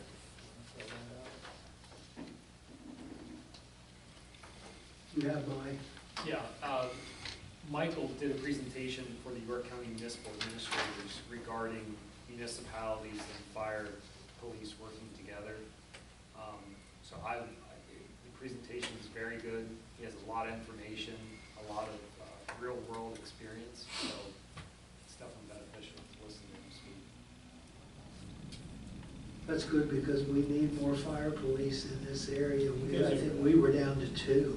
Yeah, And we need a lot more than 2 people on fire police. Yeah, I know Chris actually filled in as a fire policeman. Yeah, I've filled in a couple of times. I've had to. Public comment for non-agenda items? I just wanted to mention that, you know, about the Trail Town thing tomorrow morning. The networking meeting? Yeah, I think it's at the bakery. Tomorrow morning? Oh, uh-oh. I thought there was. Giving out samples? No, the monthly Trail Town meeting. Yeah, trail, small trail. Where is it? Call out. When? At the bakery, the new bakery. Small trail town. But it's the What time? 8:30. I'm a member of that trail team. Huh? I'm a member of that, and I didn't get anything. This is different from the. Yeah. the Oh, it other is? ones. Yeah. Oh, okay. It's the business networking group, Trail Town's business networking group. Oh, okay. I got it. But are they giving away anything? No. Just happened to show up during the meeting. I have one thing. I brought to Andrew this weekend, there was an incident at midnight, sounded like a bomb went off almost. A car speeding down Singer Road hit the bridge. Oh, wow. Brought residents out of their homes who had earphones in. That's how loud it was. But you could not tell, there was no car parts, no glass, anything, but our Ring camera got this and you could hear it. And so the regional was able to locate the car. They're looking into that. I see tour buses. They hit it and kept going. When I came out and got out to the road, he was coming back over the bridge. His car was trying to go up the little hill there. Tires were screeching because like the axle was locked up. The car was jerking and winding out like it was out of gear. Called 911. 2 officers came, so. That, my cameras didn't get that, and I were telling everybody that happened, they'll be like, no, there's no evidence that it happened. There's some scraping on the guardrails, but, point is, the bridge could have been severely damaged. You're going very fast. I've seen tour buses go over that bridge going, I assume, Summit Grove, the train. I've seen semis go over there. I've heard screeching because school buses are on Orwig and try to go over the bridge and they're scraping that guardrail and backing up and going. So I mentioned to Andrew that, you know, these things happen, and if that person this weekend to really damage that bridge, you know, that person should pay for damaging the bridge or any other thing that might happen. I don't see everything that, I didn't know if there's a possibility of getting some camera on that bridge, so if an incident happens to the bridge, you know, I just wanted to bring that up. Would that For a be, discussion. would that be a police situation or a borough situation?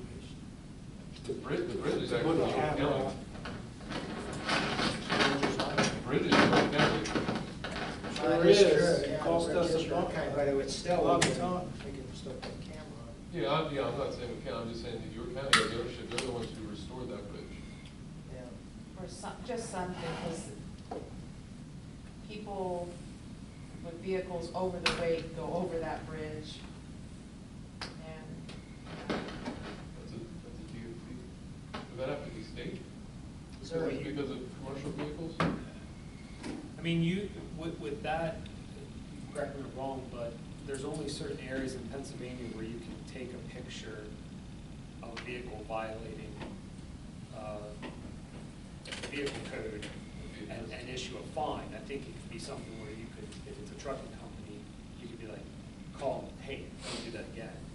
But, you know, it's not like other states where you can, they can take pictures all day and issue you. Well, I got one. All right, yeah. Well, we have license plate readers. That's, The but police that's have license plate. different. They're using that as a, they're not using that as an enforcement measure, they're Or using that evidence, to, but yeah. right, they're using So that. you can't to use that actually- as evidence if you take a picture of somebody. Well, I mean, in this case, if someone hits it, and you have a picture of it, that's different, but you're not going to be able to enforce, in this case, there's damage to property. But I don't think you can enforce motor vehicle code violations. Spring-Sperry Township sure does. I think it's Spring-Sperry. What's out by, out in East York, who's that? Depends, but yeah. I mean, they have license plate readers right in their vehicles, because I got pulled over one night in front of the Rudders there on, was that by Industrial? And I even asked, because of, I had an appointment to have my car inspected. The registration, yeah, inspected. Well, we don't have inspection stickers anymore. And I asked him, I said, how did you know that? Because we don't use stickers anymore. He said, it automatically takes a picture of your license plate, goes into PennDOT, and it comes back that you don't have your car Yeah, inspected. I mean, that's different than an automated red light enforcement. I was shocked, or a- I really was. Nice Is there guy, a sign gave me on a the warning. bridge that talks about weight limit and size of vehicle?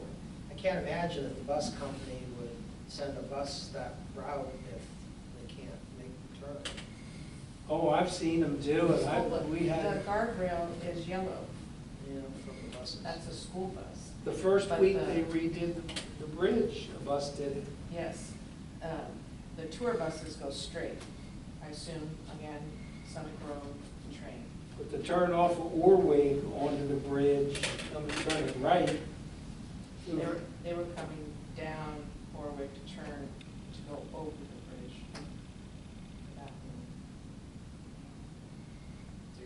So I just throwing out there, these are things that Yeah, I happen don't, at the Let's see what the bridge. options Answer? are. It might be a police thing that they. Why is that a York County bridge? It's actually in. Because it was historical, Oh, okay. because we were not gonna replace it, I don't think, the way it is now. And they said it's a historic bridge, registered, you have to. Didn't that, they didn't pay for all of that, am I correct? Wasn't that like $2 million? Way before me, so I think it was $2 million cost because Took it like 4 was years to do. a refurbished, not new bridge. I do remember that. You said that. I would entertain a motion. So moved. All in favor? Aye. Do you guys want me at the October 6th meeting? It's just gonna be a That's budget. Budget. What time are we doing that one? 6:30. It's just a budget presentation. 6:30. October 6th. So it's probably, yeah, 6:30.